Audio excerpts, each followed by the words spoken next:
Bonjour. Poursuivons notre découverte de l'agencement des fresques exceptionnelles du couvent des Cordeliers d'Embrun. Après avoir analysé ensemble la première chapelle, voyons la deuxième chapelle. Cette chapelle propose un programme iconographique cohérent autour des vies de saints franciscains, François d'Assise et Antoine de Padoue. Devenu franciscain dès 1220, Antoine était un ascète, il prêcha au Maroc, en Sicile, en Italie. C'était un théologien. Il mourut en 1231 après une vie de miracle. La voûte d'ogive, qui date du début du XVIe siècle, présente un ciel étoilé sans figure. Le mur est présente deux épisodes de la vie d'Antoine. Le registre du haut, nous voyons un enfant blond tomber dans une marmite et meurt. La mère implore à l'aide. Elle est richement habillée. Antoine accourt alors et ressuscite l'enfant. Vous voyez le réalisme de la scène, notamment dans le chaudron et les flammes. À droite, un père accuse son épouse d'adultère et refuse de reconnaître son enfant et d'écouter la défense de son épouse, ici implorant, jurant son innocence.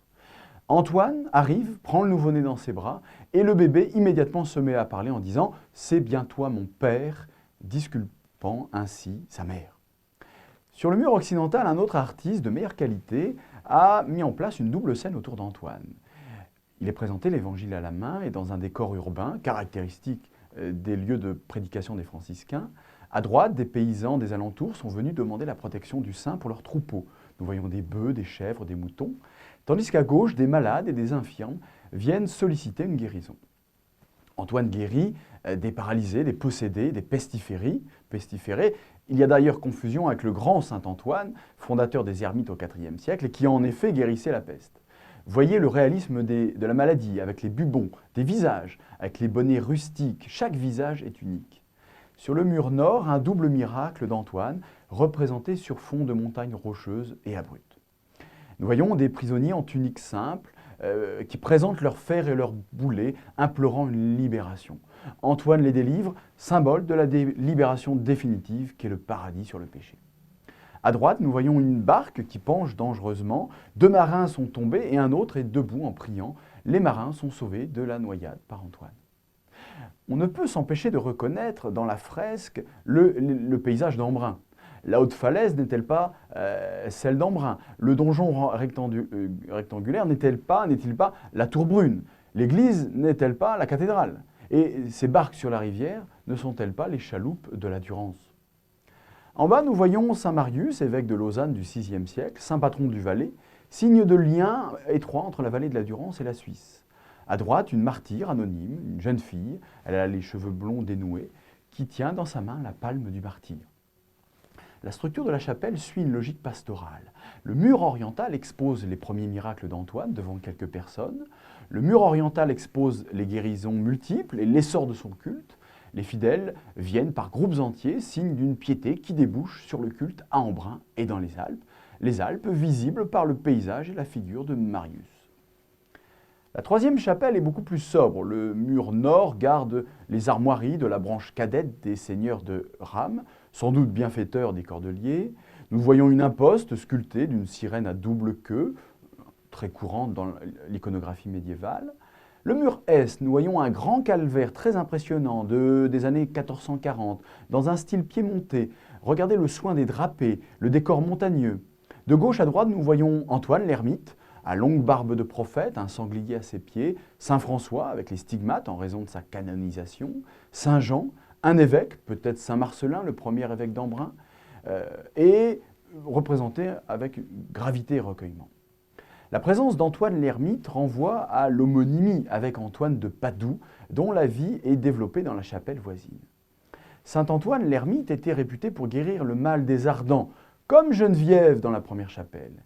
Il était le saint patron des hospitaliers de Saint-Antoine de Vienne, aussi appelés les Antonins, qui géraient les deux hôpitaux d'Embrun.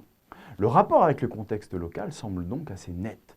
De toute évidence, la thématique de la guérison relie les trois chapelles. Enfin, la dernière chapelle a des fresques moins nettes, les décors sont extrêmement abîmés. Nous voyons au mur ouest, un mur ouest qui est consacré à l'enfance de Saint Jean-Baptiste, qui est l'objet d'une grande piété à l'époque. Le prêtre juif Zacharie, en habit de cérémonie, officie dans le temple lorsqu'un ange fait tomber un phylactère contenant le nom de Jean. À droite, son épouse Élisabeth et de part et d'autre, des fidèles étonnés par le prodige.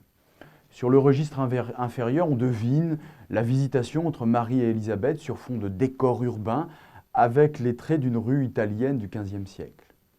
Enfin, nous découvrons l'enfance du Christ, mais seule la circoncision est assez nette. Le grand prêtre coupe le prépuce de l'enfant tenu par son père. À l'arrière se tiennent Siméon et la prophétesse Anne. Nous voyons donc des scènes de l'enfance du Christ qui correspondent au goût du merveilleux et qui permet l'attendrissement sur l'enfant. Il y a une forte proximité entre les deux sujets, les deux personnages, entre Jean-Baptiste et Jésus. Là encore, les fresques établissent un parallélisme dans leur thème. Une note curieuse toutefois, dans toutes ces chapelles, la Vierge est totalement absente. Sans doute qu'elle était dessinée au maître-autel ou dans les chapelles du sud. Toutes ces fresques sont donc, vous le devinez, exceptionnelles. Elles ont été peintes en plusieurs étapes par des ateliers différents, aux compétences inégales, sur une période de 70 ans. Nous avons donc forcément des changements de style et parfois aussi de logique pastorale. Si bien que la cohérence d'ensemble de ces 4 chapelles n'est pas toujours très nette. Nous voyons une forte influence dans l'art des Alpes italiennes. Et nous voyons toutes les caractéristiques de la piété franciscaine. Le culte des saints de la tradition, Geneviève, Catherine, Jean-Baptiste, mais aussi les saints franciscains, François, Antoine, le culte eucharistique, l'insistance sur les vertus, la sensibilité autour de la compassion, autour des souffrances du Christ et des martyrs, mais aussi des cultes adaptés au contexte local, avec les saints locaux, les décors naturels de la haute vallée de la Durance. À très bientôt.